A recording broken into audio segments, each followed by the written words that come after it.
Did you know that a study shows that almost 90% of indoor tropical plants actually die from water?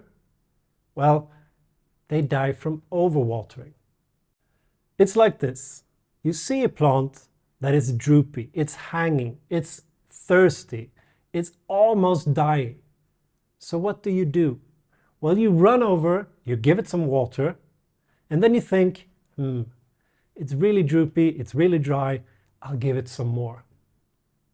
Maybe it's not enough, I'll give it a little bit more. Well, the reasoning here is actually quite sane, because that's how we humans are. If we're really, really thirsty, we want more water. However, that's not how it works with plants. This will kill your plant.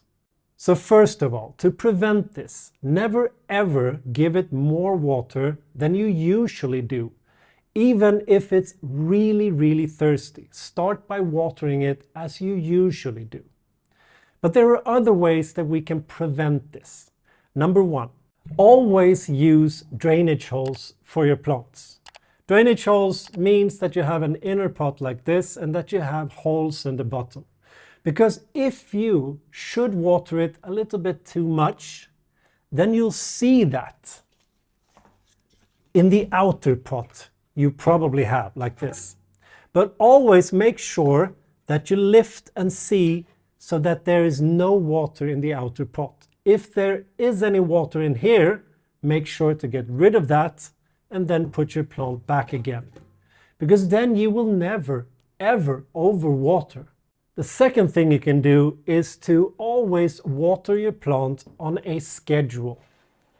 So you can just put a notification in your calendar that rings maybe once a week or maybe once every 2 weeks, depending on what type of plant it is.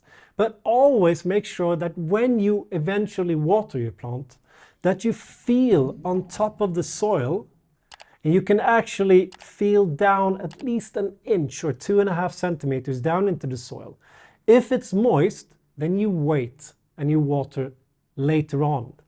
But if it's dry, then you can water according to your schedule. The third thing you can do is that when you repot your plants, make sure to use, you can use a normal standard planting soil like this one here.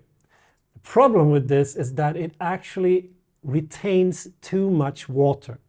So you need to mix it up with something. You could mix it up with pumice, as we have here.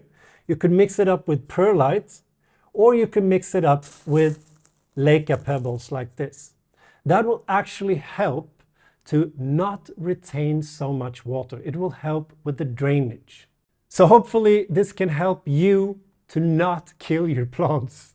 Now, if you liked the video, please give it a thumbs up. That really helps the channel a lot. If you haven't subscribed yet, please do. Hit the bell as well so you get a notification every time we put up something new. You can follow us on Facebook and Instagram, where you can get sneak previews on upcoming videos and sometimes a little bit more. Now, until next time, hej då!